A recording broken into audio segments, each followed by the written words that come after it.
കേരളത്തിലെ പരമ്പരാഗത തൊഴിലധിഷ്ഠിത വ്യവസായങ്ങളിലൊന്നായ ഓടു വ്യവസായം അസംസ്കൃത വസ്തുവായ കളിമണ്ണിന്റെ ലഭ്യതക്കുറവ് മൂലം പൂർണ്ണമായ നാശത്തിലേക്കാണ് നീങ്ങുന്നത്. സംസ്ഥാന സർക്കാരിന്റെ ക്ലിയറൻസ് ലഭിച്ചിട്ടും കളിമൺ ശേഖരണത്തിന് ജില്ലാ കളക്ടർമാർ അനുകൂല നിലപാട് സ്വീകരിക്കാത്തത് പ്രതിസന്ധിക്ക് ആക്കം കൂട്ടി. 2 വർഷത്തോളമായി നിലവിൽ ഓടുൽപാദനം പകുതിയിലധികമായി കുറഞ്ഞെന്ന് ഉൽപാദകർ പറയുന്നു.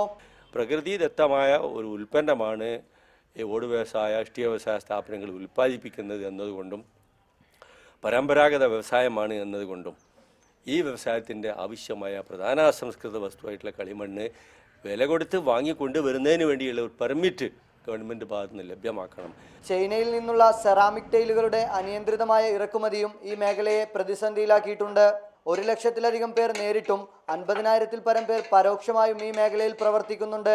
തൊഴിലാളികളെ സംബന്ധിച്ച് തീർത്തും വളരെ ആശങ്ക നിലനിൽക്കുന്നുണ്ട്.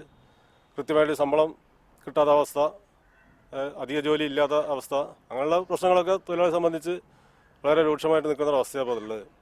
അപ്പോൾ അതിന് കളിമണ്ണ് കിട്ടുക എന്നുള്ളൊരു മുഖ്യ വിഷയം തന്നെയാണ്. അസംസ്കൃത സാധനം ഉണ്ടെങ്കിൽ ഉൽപ്പന്നം ഉണ്ടാക്കാനും കഴിയുള്ളൂ, ഞങ്ങൾക്ക് തൊഴിലുണ്ടാവുകയുള്ളൂ. അസംസ്കൃത വസ്തുവിന്റെ ലഭ്യത ഉറപ്പുവരുത്തിയില്ലെങ്കിൽ ശക്തമായ പ്രക്ഷോഭ പരിപാടികളുമായി മുന്നോട്ടു പോകാനാണ് സംസ്ഥാന ഓടു വ്യവസായ സംരക്ഷണ സമിതിയുടെ തീരുമാനം. അസംസ്കൃത വസ്തുക്കളുടെ ലഭ്യത ഉറപ്പുവരുത്തുന്നതിൽ അധികൃതർ മൗനം തുടർന്നാൽ നിരവധി പരമ്പരാഗത തൊഴിലാളികളുടെ അന്നമായ ഓടു വ്യവസായവും പ്രതിസന്ധിയിലാകും. കോഴിക്കോട് നിന്ന് ക്യാമറാമാൻ വിനീഷ് അളവണ്ണയ്ക്കൊപ്പം മുഹമ്മദ് അസർ, റിപ്പോർട്ടർ.